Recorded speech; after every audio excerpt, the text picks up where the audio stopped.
Good morning, everyone. Dr. Victoria Skirbo here, speaking to you from the Seeds of Transformation Healing Center in Wareham, Massachusetts. Today is Sunday, July 10th, and the moon is in Sag as I wake. It moved into Sag at, I think, 4:35 this morning on the east coast of the U.S. We've had that moon in Scorpio last few days, always intensely emotional moons. And we did feel somewhat constricted by aspects of Mercury to Saturn that were difficult. But there's a different energy starting this week, and this week starts, if you start your weeks on Sunday, which I think you're supposed to. I think Sunday. Well, anyway, whatever. That's the way it is on the calendar, right? We'll just go with that. This Sunday starts with a sextile between Uranus and the Sun. This opens us up to out-of-the-box solutions. It opens us up to conversations that can bring up these out-of-the-box solutions, which, of course, we certainly need because we're living in an out-of-the-box kind of time. Here's Michael's, all his pumpkins. They haven't made it in the ground yet. He's still working on the garden. But boy, don't they look happy.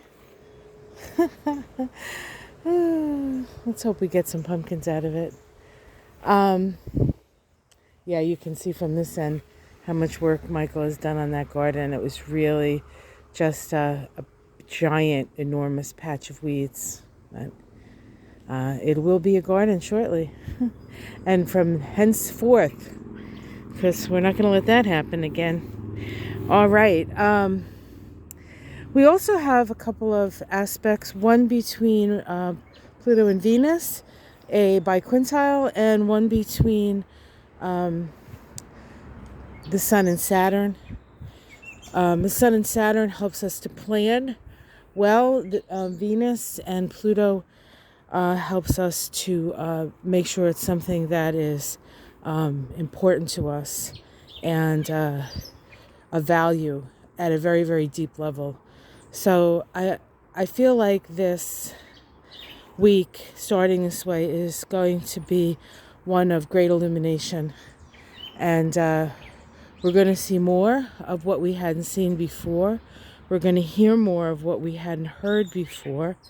We're going to understand better, and I think we're going to have an ability to come from a better place as far as coming up with solutions for the myriad of problems that we face. So I'm generally optimistic with this. With the stars today, and then this week coming up, we have the second Pluto return of the U.S. that's occurring on the 11th.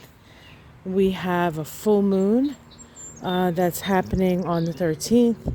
That's a very powerful full moon. And right around that time, I believe it's the 13th, but it could be the 12th. I did read an article on it. They're finally going to show us the pictures from the new telescope. I think it's called the Webb telescope with its golden mirrors.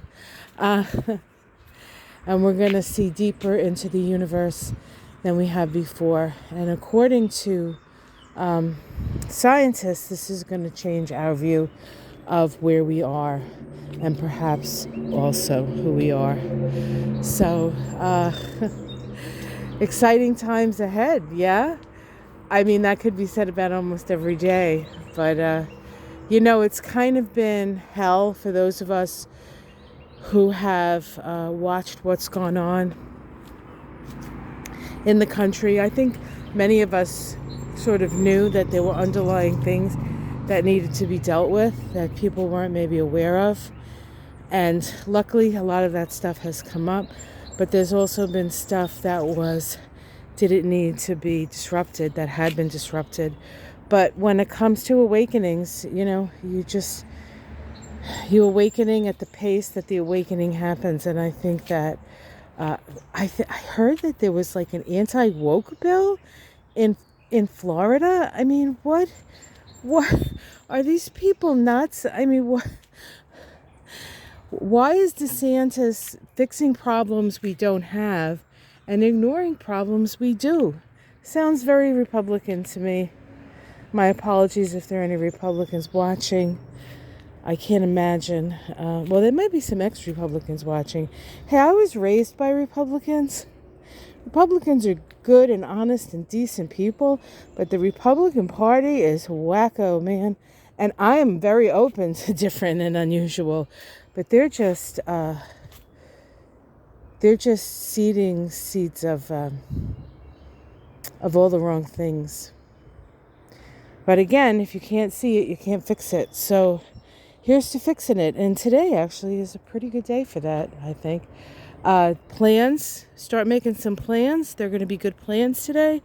You have a broader perspective perhaps than you've ever had. You kind of know where you stand. You know what's important to you. And we're going to work from there. We are going to make this world a better and more loving place. We are. And it starts in our own home. And I'm optimistic, guys. And I don't think it's just the Sun and Uranus and those biquintiles that are doing it. I have been very not unoptimistic or not depressed or not but just a little bit overcome by the sheer